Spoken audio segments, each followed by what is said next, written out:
Je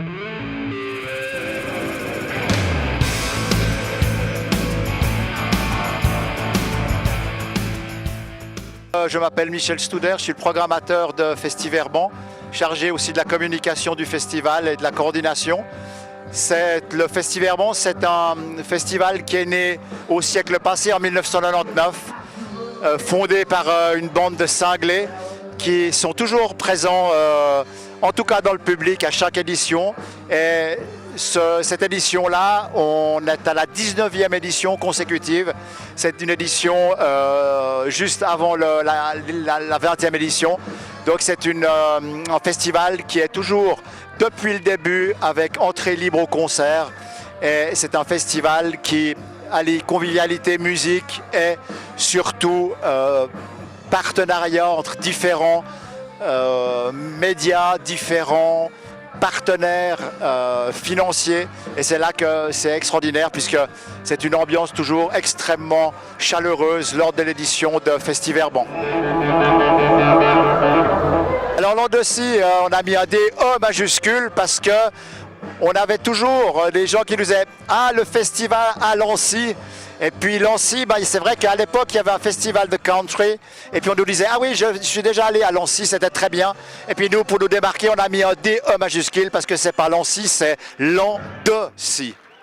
Et puis merci au comité de Festiverban de nous inviter chaque année à cet apéritif officiel. Et je ne vais pas m'étendre beaucoup plus, mais surtout vous souhaiter le meilleur pour ces 3 jours. Semble-t-il que la météo est plutôt clémente, y compris le début de semaine. Donc j'espère que chacun pourra trouver dans les différents groupes et le programme qui était mis au point par le comité, Michel Studer en particulier, chacun trouvera à son goût le rock à Lancy sur la commune de Bardonnay.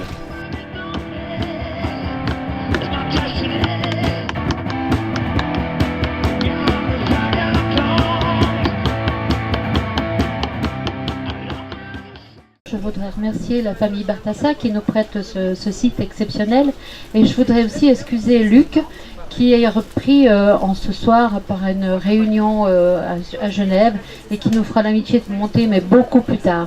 Maintenant, je vais vous présenter Georges, Monsieur Huyot, qui est notre parrain de cette année pour la 19e édition. Festiverban, tout comme la Vogue de Bardonnay d'ailleurs, qui vient de se terminer, sont les 2 manifestations importantes et incontournables du mois d'août pour les habitants de la commune. Elles reviennent chaque année au même moment et viennent marquer la fin de l'été, 2 fêtes qu'il ne faut pas manquer d'agender en début d'année.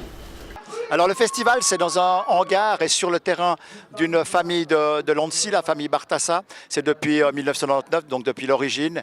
Et c'est un village qui est à la frontière et qui est vraiment sur la frontière. Le backstage est pratiquement en France, mais on est effectivement sur tout le territoire suisse au point de vue périmètre du festival.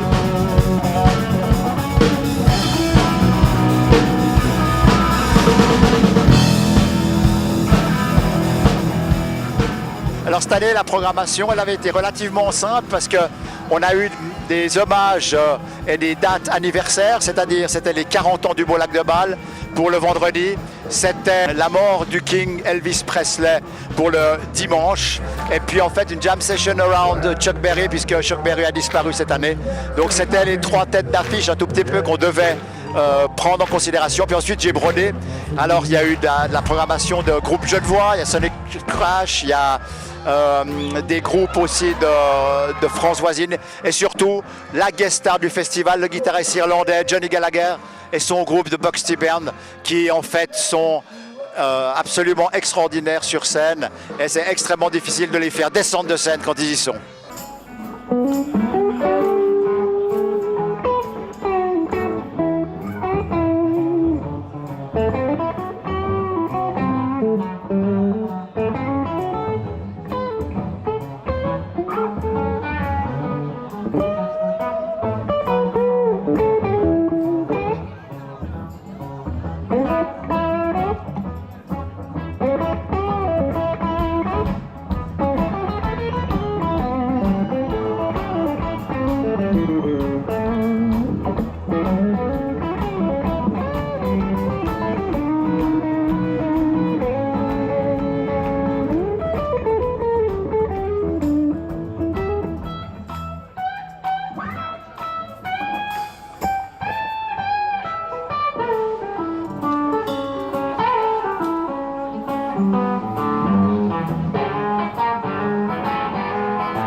L'année prochaine, 20e édition, on ne va pas faire beaucoup plus parce que c'est toujours la même chose, c'est qu'on est limité au niveau infrastructure, c'est-à-dire qu'on a des problèmes de parking si on augmente d'une manière importante.